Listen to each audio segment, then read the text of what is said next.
Hola, buenos dias, it's Kaipacha. Down at the river, look what I found.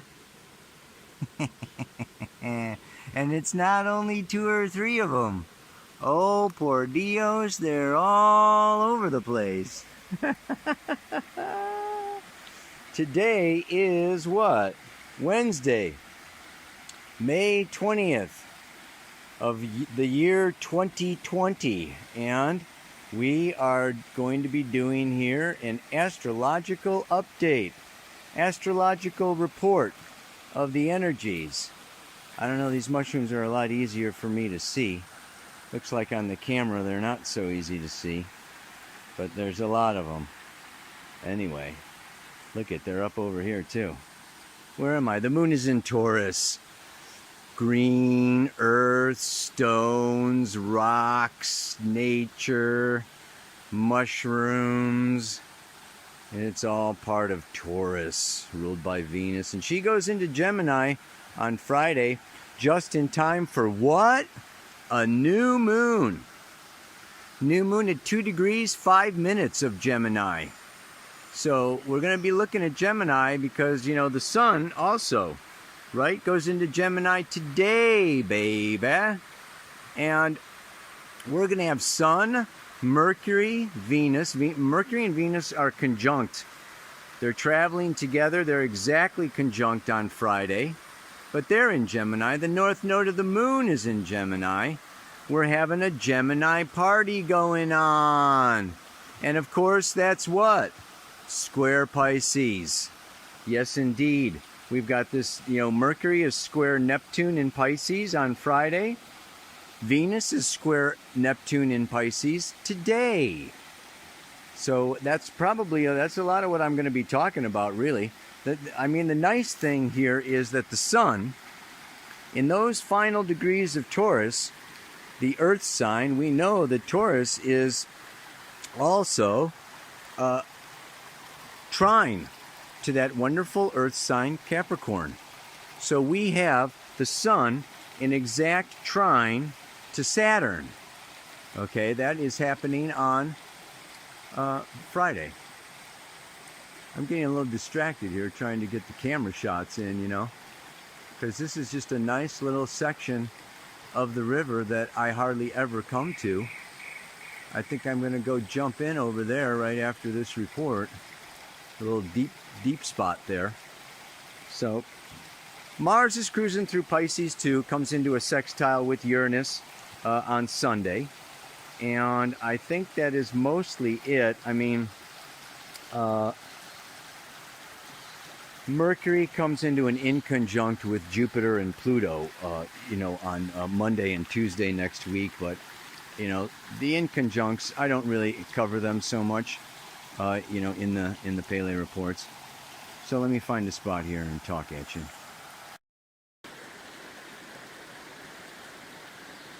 Story time by the river.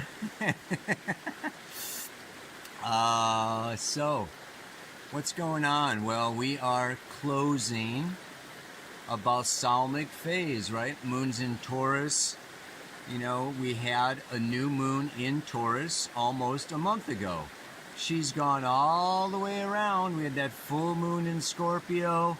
I mean, it's been intense. Fixed new moon, fixed full moon. The Taurus, Scorpio, Leo, Aquarius axis. The stubborn bull and the lion and the scorpion with its stinger. All, you know, helping us to like wake up with Aquarius. But, you know, these fixed signs are fixed. And they can get attached to things, and there can be, you know, so it's been kind of a tumultuous. I take my stand here, and my values here, and my money here, and my, you know, self-worth, and all these things have been kind of up in the air for us, and it's coming to a close now. I don't know when you're going to listen to this report, but you're going to feel an energy shift. Yeah, there's going to be this shift as the sun moves into Gemini. The moon, you know, sun and moon both leaving Taurus, fixed solid earth, and moving into mutable air. Yeah, mutable air. Let's change. Let's change it up, change it around, juggle things around a little bit. Throw them cards up into the air for a new 52 card pickup. Gemini is shiftable, adaptable, mutable. So, what was it? Darwin said, it's not the strongest of the species that survives. It's the one that is most able to adapt. We're moving into this mutable axis. The moon's nodes are in Gemini, Sagittarius, mutable signs for a year and a half. And that north node, okay, which Mercury is coming up to conjunct soon, okay, is basically at the critical degree of 29 degrees still. I might have talked about that before. I mix up these talks because I'm too busy talking. If I ain't talking here, I'm talking there. I got the moon in Gemini. So, anyway, let's get serious. Because it is serious. There are some serious things. I want to go into, Gemini, the twins. Only what? Gemini is more than the twins. Let us go back to the mythology of Gemini to get a taste, an understanding of what this next month is going to be like, of what it's going to bring, of how we can best work with it and handle it, and I hope I don't go overtime. So, basically, Zeus came down, turned himself into a swan, and made love with Lydia, the most beautiful woman in the world, only she was married to the king. So she's an earthly maiden, okay, fertilized, whatever, with the god Zeus energy. And she bears 2 sets of twins, okay, 2 boys and 2 girls. And it's interesting that the patriarchal Greeks and all of this mythology, focuses on Castor and Pollux. Now, Pollux was born of Zeus, so he was immortal. Okay? Castor was the king's sperm, and so he was earthly, mortal. And the 2 daughters, they're sisters. It's a quaternity here, right? And there's even 4 stars. If you look up at the, if you look up at the constellation, you'll see, anyway. Clytemnestra was the daughter of the king, and Helen was the daughter of Zeus. So we have 2 earthly mortals and 2 immortals. So right away, we're dealing with above and below, right? Celestial and earthly. So what happens? They really focus, they've been focusing on Castor and Pollux for a long time. They were both really into horses, they were horsemen. And, basically the myth goes that, one sad day, Castor died. And Pollux wanted to die with him. He's my brother, because these 2 did everything together. They're inseparable. They would never show up in a myth without the other one. They were both like, whoa, they were so super tight. And of course, Pollux says to Zeus, he goes like, I don't want to go alone without my brother, without my brother Castor. And so Zeus puts them both, he says, okay, you can join Pollux in the night sky for all eternity. And both of you can be eternal in the night sky. So, bomb out of here. So, they go up in the sky together. So there is this kind of a thing, okay, with mortality and immortality, with a soulmate being, dead or gone or on the other side and, being left alone or, down here. So there's this kind of up and down duality. We're going to see duality being, brought up over and over, repeatedly, through all of this. Now let's look at the sisters. We know that Helen Helen was the most beautiful woman in the world. She started the Trojan War along with Paris, ties us into the Eris and the apple of discord. And Paris chose Aphrodite, who would give him the most beautiful woman as his wife, and that was Helen. So, and Helen what? Helen just kind of was very passive, very Neptunian, very Pisces, very divine and spiritual, kind of, oh, so you're going to start a war, and everybody, lots of people are going to die and suffer, and, and she didn't really, very passively just kind of went along with whatever happened. Very different than Clytemnestra. Clytemnestra, okay, was passionate. Kind of more like a little Lilith energy figure here. Passionate, sensuous, powerful desires. She ended up killing her husband, King Amegnon. Yeah, I mean, whoa, murder, capable of murder. So here we have this celestial divine Helen and this passionate, earthly, emotional, sensuous Clytemnestra. Again, another polarity. So we look at this Gemini sign, as I've always said, like 1 foot in heaven, 1 foot in hell. Okay, Beauty and the Beast. All of the dualities. Okay, we're going to be really looking at the duality of existence in this world. It's the first human sign.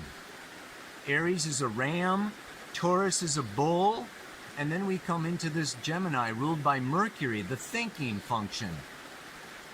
So it's really that we can have the duality between thoughts and feelings, between desires and spiritual, empathy, selfishness and, empathy, the narcissist and the empath, another duality.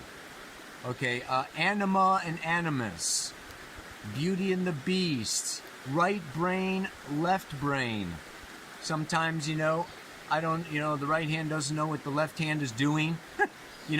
Just kind of this duality of character, changing my mind, my perspective, my point of view, mutable, mutable, mutable, mutable. And this deals, of course, with what? The paradox. The paradox. And the challenging part here is the square to Neptune. It was really in January, okay? January 28th, that Venus conjuncted Neptune at 16 degrees of Pisces. Think back to January. Think back to before the virus, right? Was really spreading or known. It was definitely not a pandemic in January. And Venus-Neptune probably had some very powerful dreams, imaginations. We're done with 2019. It was a tough year. 2020 is going to be like, wow. Yeah. We're looking forward to this and this and this and this, right? And then Mercury came around. Mercury conjuncted Neptune at 19 degrees on April 4th. So here's Neptune. Neptune is shows us our illusions. Shows us our illusions. So the challenge with that, and this first quarter square, is just like the seed sprouts. The dream wants to manifest into reality. So this is a time now where, we've had these dreams or visions or whatever, and it's very interesting to have Mercury, which could be the boys, Castor and Pollux, and Venus, could be the women, Clytemnestra and Helen. But they're both coming into this conjunction together now, and they are squaring Neptune. So it's manifesting the dream. And here now we are butting straight up against disillusionment. That was a dream. It's never gonna happen. Okay?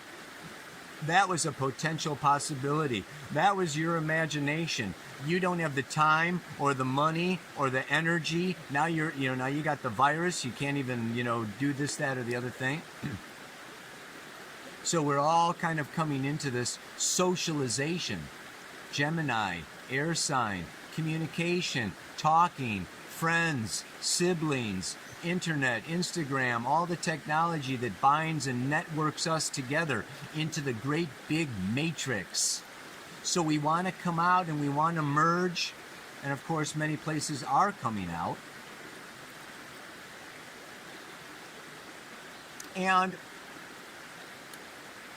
But this is what the challenge is: confusion.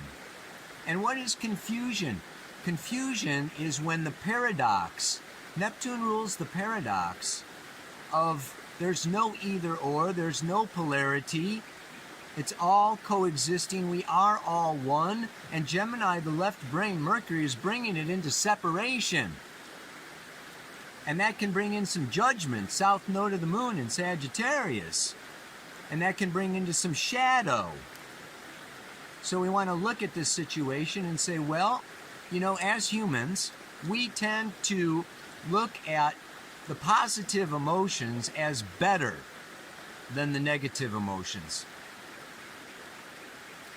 That it's better to be happy and joyous and excited than it is to be frustrated, irritable, and angry.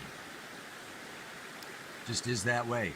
And we can judge ourselves, and we can judge other people, and we can not want to be angry, frustrated, and sad, and mad, and and I want to be happy. And we can focus on gratitude and light and love, and not allow ourselves to feel some of these passionate, deep, inner feminine energies and feelings within us. We can suppress those feelings and wear a mask or pretend or judge other people who are angry, frustrated, blah, blah, blah. Oh, come on. What kind of light worker gets pissed off? Yeah. If you're spiritual, you're not supposed to get mad. This kind of story. So Gemini comes in, and we get this polarization, and you can see it now. I saw this. Somebody sent me this thing. What to say when you're caught not wearing a mask at the grocery store.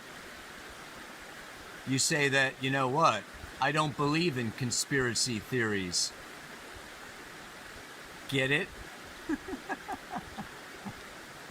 The conspiracy theorists are saying that the virus is a conspiracy theory, and so it's just like, this is so freaking Gemini. And what do we got? Trump is a Gemini.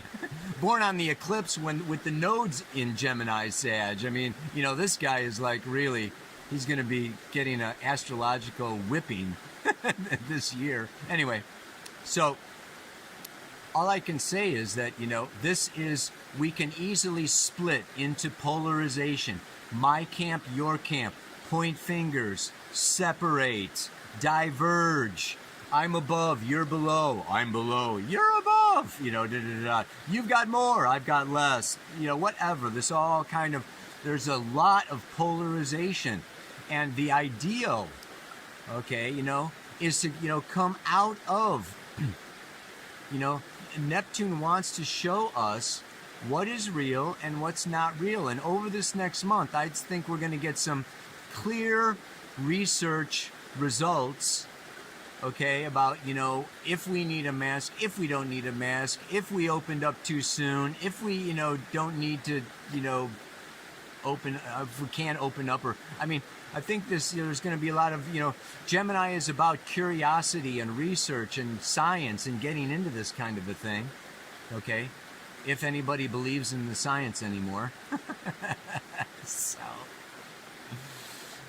oh, baby. But what I want to say is that if we can, the way out of this, the way out of it, really is to come into, a place of awakened. We can't live without judgment, but we can be aware of our judgments. what they're based on, what they're coming from, and we can change and we can adapt.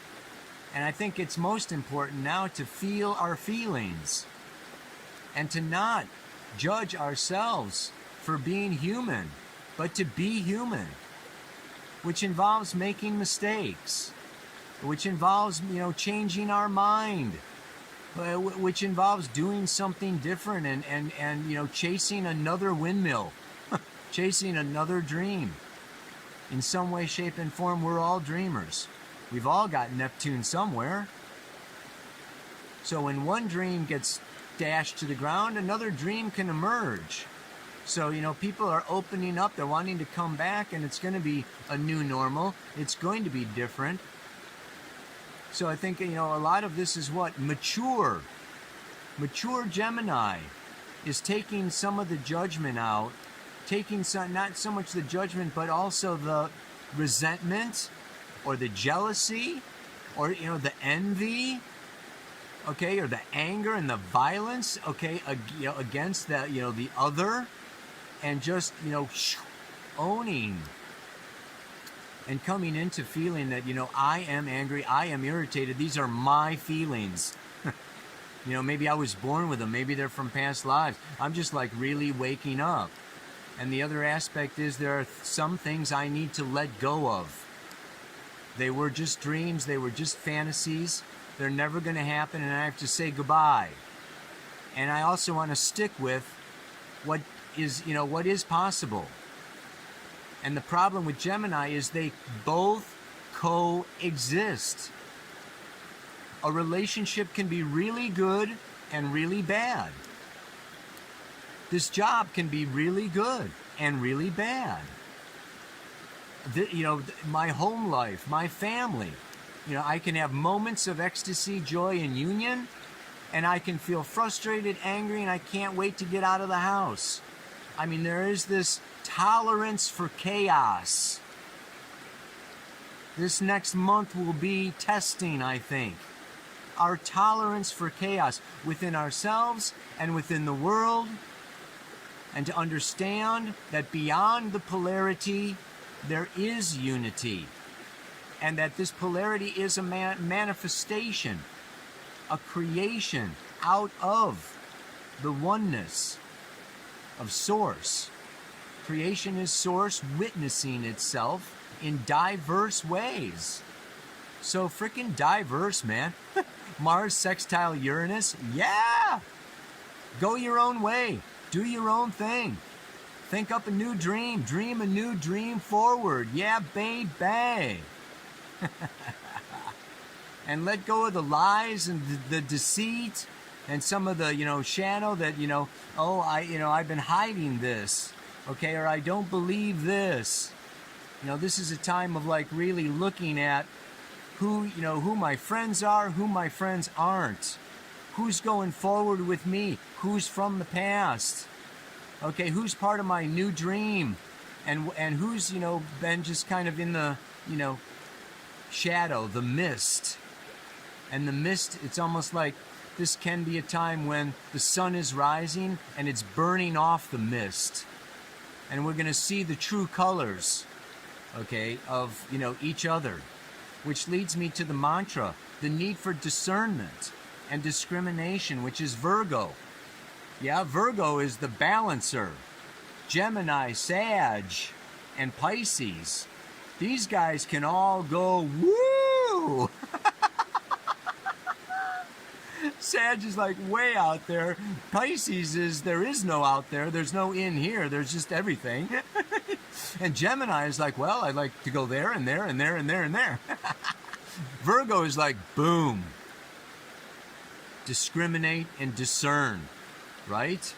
So this is the mantra for today. Learning to discriminate ever more and more. Seeing who it really is before opening the door. Checking out the sources and looking up the facts helps me determine who has got my back. We're coming out of the closet. We're coming out of the illusion. Things are coming into daylight. Buried shadow stuff needs to be talked about and discussed and shared. It may not be a super great time to be signing contracts or making big decisions because there is this confusion time, you know, between what I wanted and what I hoped for and what it looks like and, you know, can I try to da-da-da. This is a good time to just, you know, dream and discuss and talk, but, you know, things are still really changing and really adapting. This next month of the sun moving through Gemini, you know, we're going to come out of this, you know, at the solstice point, 0 degrees Cancer, very different, with a very different setup. So, yeah, I would not suggest so much like really setting or counting on or, you know, locking in any particular, this is the way it's going to be. It is a sure way towards disaster at this particular point, man. Taking all the facts, taking all the things, and see who's, you know, on your team, who's not, who's with you, you know, really kind of, you know, get the skeletons out of the closet, and, you know, in time, the dust will settle, the clouds will clear, and everything, you know, and it will be time to, you know, make those choices and commitments. Like I said, everything's going retrograde now. I got an ant right on my phone. Anyway, whoosh. Learning to discriminate ever more and more, right? Seeing who it really is before opening the door. Like, don't get involved in, you know, wild, crazy schemes, the stock market, or, you know, these are tricky times.